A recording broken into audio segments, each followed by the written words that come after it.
Today I'll be talking about why you aren't ranking up in Overwatch. And it's been a while since I genuinely sat down and did a little bit more educational content. We've usually been talking about the news, the leaks, and all sorts of the rants and suggestions for the game, but I really wanted to sit down and talk about why people are not ranking up in Overwatch.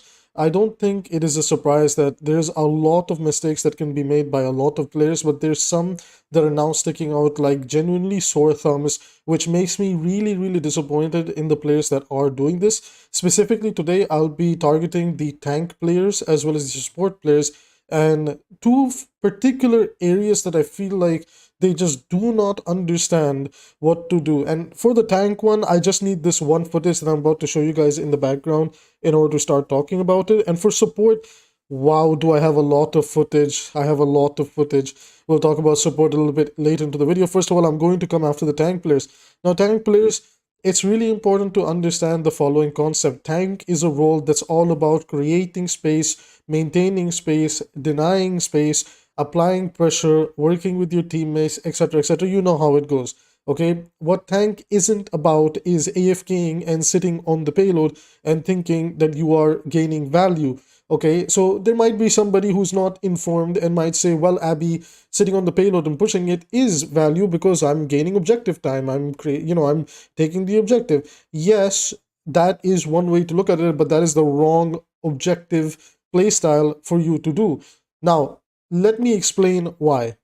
Now in the background footage, we are here in a Route 66 game, and we had one of those tank players that likes to sit on the payload, which was just really depressing because almost everybody in our team was pushing up. And realistically speaking, BAP should be on payload duty, so if you guys don't know, usually one or two people have to be left on the payload in order to gain capture percentage. And the best characters for this are usually supports that have like range in their kit, or like a DPS that might have range in the kit. Typically, you do not want your tank to play around the payload just because of how much space they give up. Now, let me talk to you about the composition over here. As you can see, the enemy is playing pretty much three snipers, and then they have Cassidy, so sight lines are going to be so important to them, and they have Ramatra. Now Ramatra is in a little bit of a rough spot, but this Ram was applying a decent amount of pressure to our Ryan because our Ryan is such a pacifist player. And then as you can see, me and Evie, we are playing the Genji Tracer, and we have the BAP and the Mercy, and we have a Reinhardt. Now we've basically taken this first point, and it was quite the struggle because again, this Ryan was pretty much like a shieldbot Ryan player who didn't understand the fundamentals of tank and what to do. And I want to show you guys what happens when you get a player who doesn't understand the fundamentals of tank. Now, for example, anybody that plays this game, even from basically like high plat and above, understands that after you take this point 1 of Route 66 on the this area, like this, like second point of Route 66, the way you play this section of the map is you must, like as the attacking team, try to force the enemy to stay in this choke for as long as possible. And if you get pressured out, then obviously stay alive, back out, let them come in, and then retake the fight. Now, giving up all this space for the enemy to walk in and do whatever they want, this is the first mistake being made by a tank player. So let's watch what happens over here. I'm actually going to speed it up, and it's just really depressing. So as you can see over here, I start to take up the space. Evie was doing something with her supports to help them get into a better position, I think. I'm not entirely sure what, but she started to come through and apply pressure with me. And our Mercy opted to go back and sit on the payload because she was like, okay, you guys push up. I will sit on the payload. BAP wanted to play a little bit more aggressive, so I think he was pushing up with us as well. Now, the most depressing thing over here is that the Reinhardt never actually pushes up, so the pressure that me and Evie are about to apply over here, and even the Baptiste, because he's most likely going to walk up and try to, poke away into this choke, it's going to do absolutely nothing, and it's basically meaningless poke. Now, imagine if the Reinhardt walked up, took the stairs up here, came here, even shield botted, or just existed in this general space, right? That meant that if they exited this like high ground and came forward, the Ryan could then drop down and contest them. And you guys see where I'm going with this, right? Like there's ways to play around this, and it could have done so much more for us. Alternatively, the Ryan could actually go to the back of the petrol station, take this high ground, walk all the way up here, and then hold this choke. We had the time to do so, right? But instead of doing all of that, he basically sits AFK on payload. And as a result, look what happens. Pretty much all four of us are trying our best to make a play, but the moment the enemy Ramatra comes in and starts to protect his team, starts to deny us, the sightline control, controlling that section of the map, it's just ridiculous. And the fact, like, pretty much for almost an entire minute, I mean, I did clock it before I started recording this video. Almost for an entire minute, the Reinhardt basically does nothing, to the point that our Mercy even just stands there and stares at him and is baffled that that's how he plays tanks. And there's a lot of tank players. Like, I don't know why a lot of tank players, you know, if you don't fall into this category, that's perfectly fine.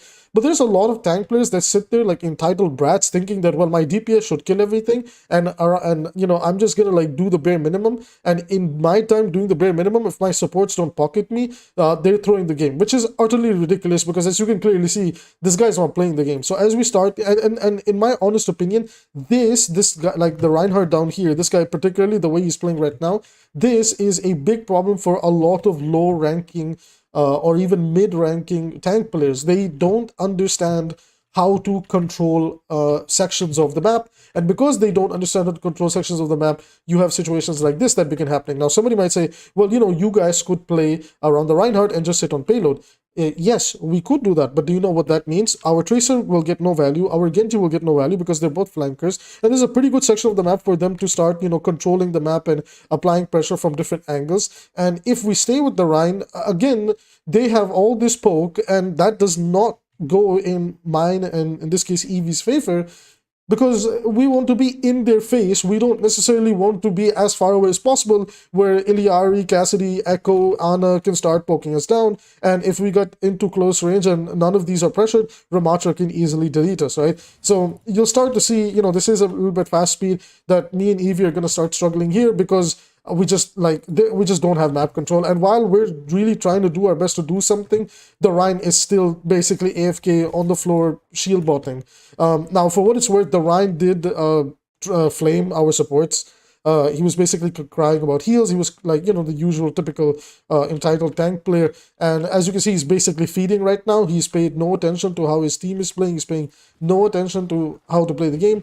Unfortunately, you know, we start to fall apart as a result. And, you know, me and Eevee basically back out. And he kind of rinse and repeats this process over and over again, where he, as you can clearly tell, like this Rhine doesn't actually understand how to make a play, right? And he's just kind of like turning his brain off, running it down mid. And again, a lot of tank players do that. A lot of tank players and the low elos, they find value doing this, because again, in these ranks, people don't understand how to punish a tank that runs it down mid. Now, is that the correct way to play tank? No, of course not, because that's how you get hard stuck in the metal ranks. Like, you actually have to understand map control. But even with what he's doing, it doesn't necessarily matter, because he's just not playing the right way, right? So for a lot of my tank players out there, I implore you, do not play like this tank player, Koraya or whatever.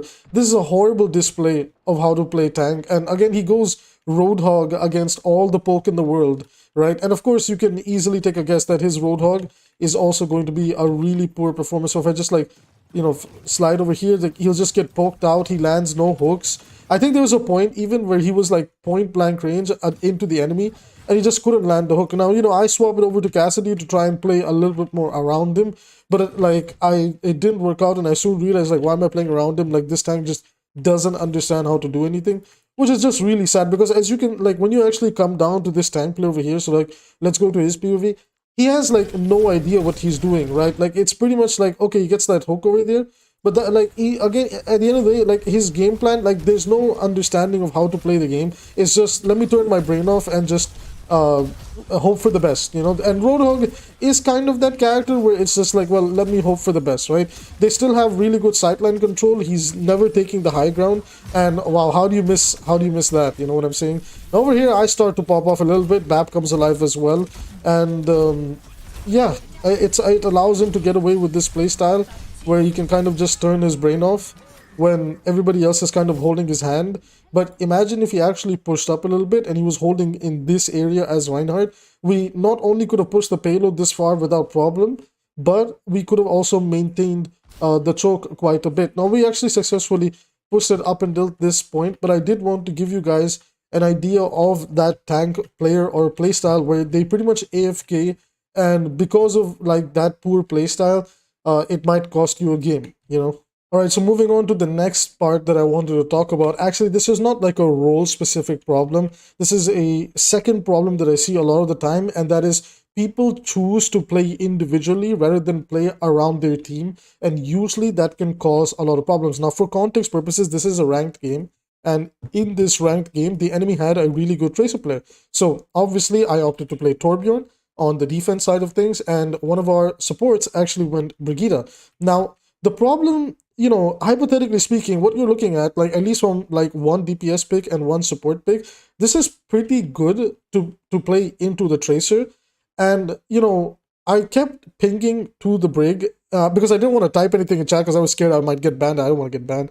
So I kept spamming group up to my Brig that, hey, like, don't play on this high ground. Like, who plays Brig on a high ground and isolates herself away from her team? Like, you know, come play down next to my turret. I think it got destroyed over here, so it'll come up in a second. But you guys are about to see the most ridiculous play of all time, right? So I wasn't paying attention to the break. I thought, you know, the break probably comes down in a moment. And this is just silly. So, you know, we're applying the pressure over here. We're actually winning a team fight. And, you know, Brigitte is able to spot out the Tracer. Now, I bring up my next turret, and I believe I start to hear Tracer's footsteps. And I turn around, and I'm, like, looking at the Tracer. I'm like, okay, you know what? Like, Brig, like, you know, come down here. Like, if the break comes down to where, like, me and the 𝐒𝐿𝐄 are playing, as well as my turret, anytime the Tracer tries to, you know, poke us, well, there's like three things that Tracer, like, you know, three additional things the Tracer has to interact with, and the Ventures in that area too.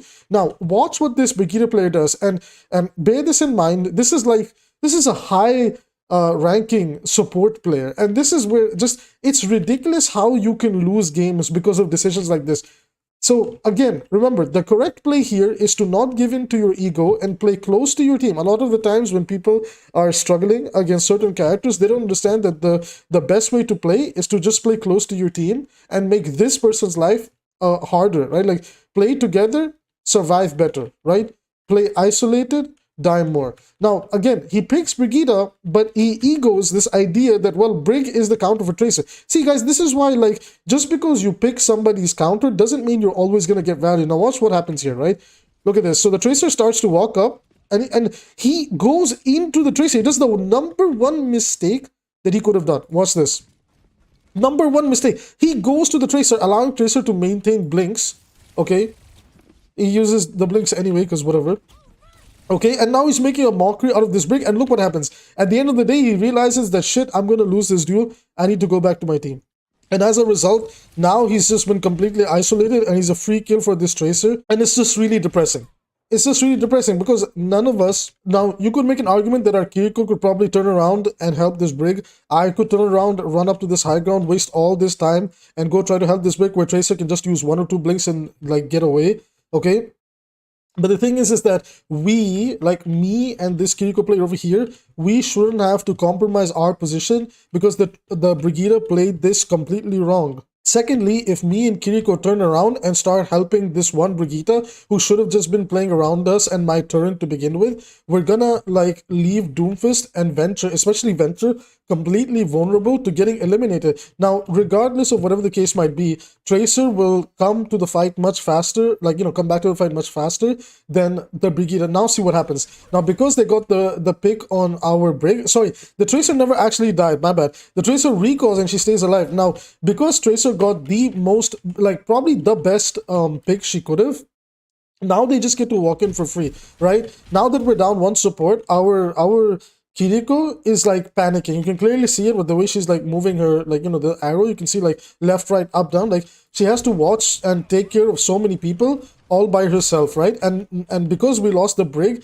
and the Tracer still on our backline, it's forcing our comp away and to play, you know, a little bit more passive and maybe a little bit, like, near the objective than maybe holding front space, because, you know, there's a little bit of panic that, oh shit, we lost somebody so early into the fight. Again, all of this because somebody decided to ego the way they position. So again, if you're the type of player that's like, wait, I'm gonna, like, counter pick somebody and then just isolate myself in the matchup, like, this is what's gonna happen to you. Like, you know, a Tracer player against Brig, like, why would you ever isolate yourself to begin with and then by the end try to go back to your team realizing that, wait, shit, the play I made was horrible? This is how people lose games. This is how people lose objectives. This is how people lose rank and they get hard stuck.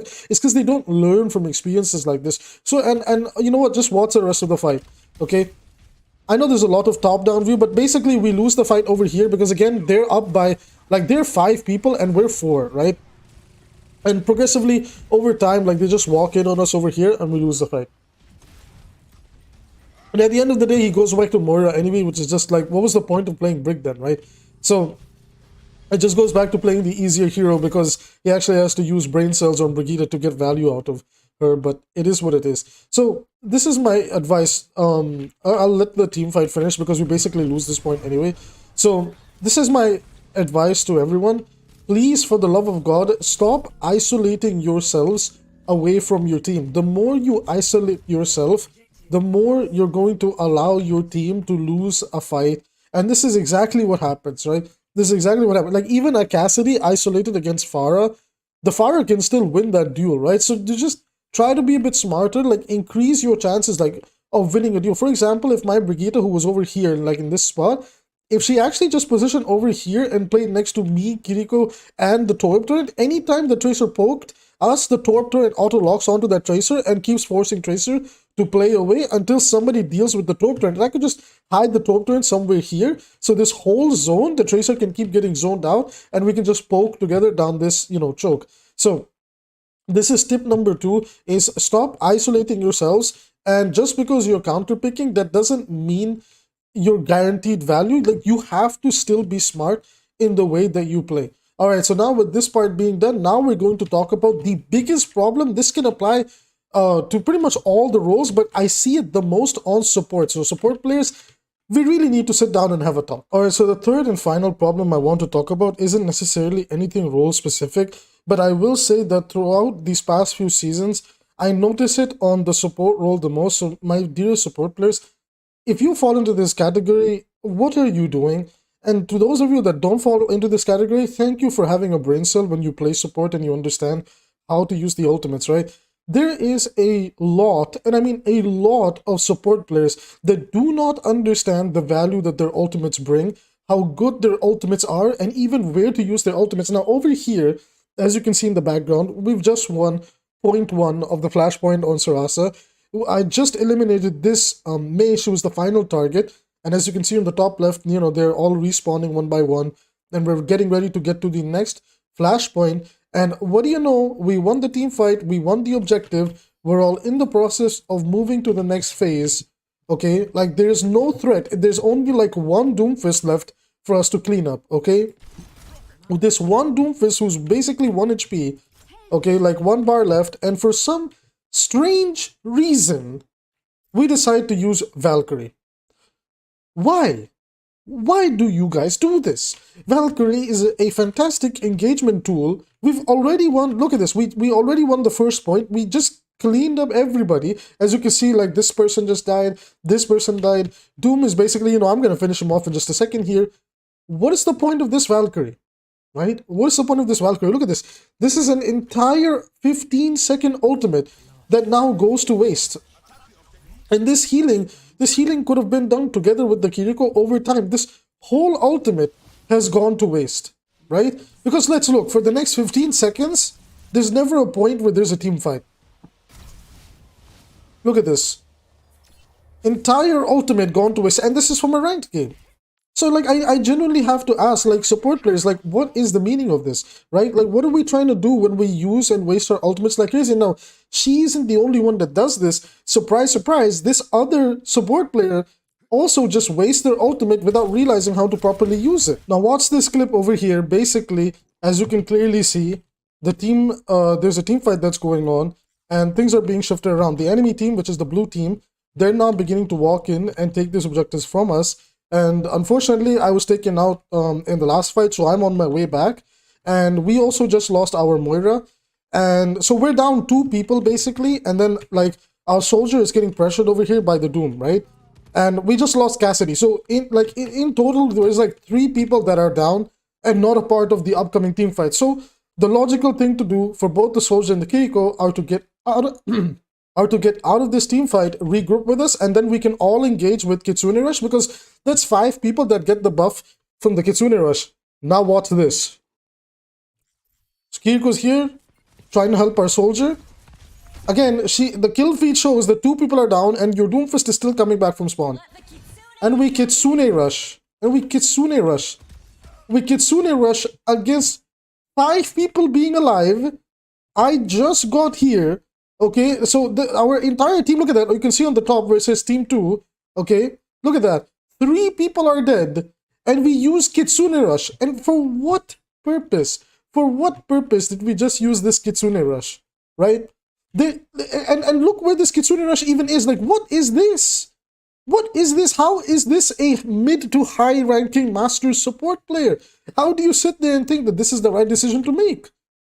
It's utterly ridiculous. I see this on support all the time. You either win a team fight and they use the ultimate like near the end of that one team fight, or you lose a team fight and they're like, oh my god, we lost a team fight, let me just use my ultimate.